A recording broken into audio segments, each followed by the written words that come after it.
هەروەکو هەمومان ئەزانین تورکیا ئامانجی دەوڵەتی عوسمانیە جارێکی تر دروستی کاتەوە هەم لە مووسڵ و لە هەولێر و لە کەرکووک بە خاک و ئاوی خۆی زانێ ئەڵێ من هەر سەربازێکم لە هەر شوێنێ خوێنی بڕێژێ من ئەو شوێنە داگیرەکەم وەکو سیستمێکی عوسمانی ئەیانەوێ دیسانەوە تەواوی جیهان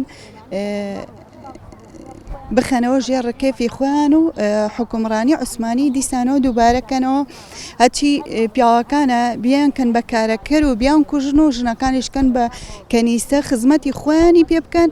ئامانجی تورکیا خۆی هەموو جارێکەڵێ ئەڵێ ئەگەر خێمەیەکیش بە ناوی کوردستانەوە هەڵدرێ من ئەو خێمەیە ئەسووتێنم.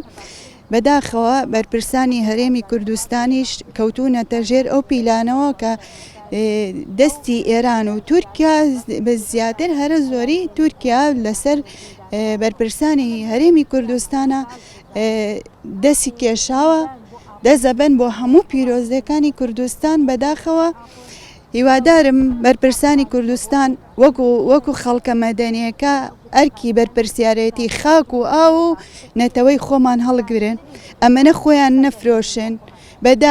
بەداخەوە ئێمە خوێنمان ڕشت و کیمیا باران کران ئەلفەر کران بۆ ئەوەی تورکیا بێ داگیرمان بکە بۆی ئێران بێ عمرمان بەسەرا بکە. ئێمە هەرێمی کوردستانی ئەگەر کێریلانە بێ هەموو ئەو شاخانەی کوردستان ئەبێتە بەشی تیرۆریستی و داعش و ئەنسەرە لە ئیسلام و چوزانم هەموو ئەوانەی کە چارەی مرۆڤیان ناوێ و مرۆڤ سەرەبڕن و مرۆڤە کوژن و جینۆسایدیەکەن هەمووی ئەو شاخانە بێتە ئەو پێگەی ئەو تیرۆریستانە.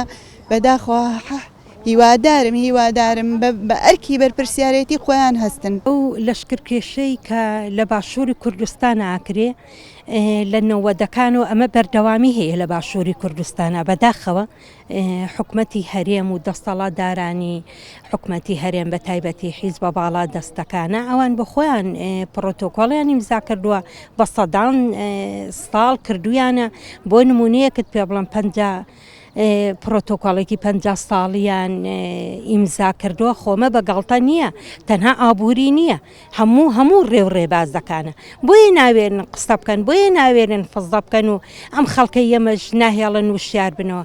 بەڵام خۆشبەختانە ئێمە هێزێکی گەریلامان هەیە وەکو شاخەکان پتەوترن کە بەرەنگاری دەوڵەتی فاشیستی تورک و هەموو هاوکارەکانیان ئەبێتەوە. ئەمانە ڕسوا و شەرمەزاری بەردەمی خوای گەورە و گەلەکەیان و عایلەی شەهیدان ببن. من داوا لە حکومەتی عێراقی یەکەم لەو کەسە ئازادی خوازانە لەو کەسانی کە لە ناو پەرلەمانی عێراقان کە دەستوور ڕێگەیان پێ ئەدا ستنورێدا بنێن بۆ حکومەتی هەرێم سەرەتا زمانی ئەمان ببڕێ ئەنجایی دەوڵەتی تورکیش ببڕێ.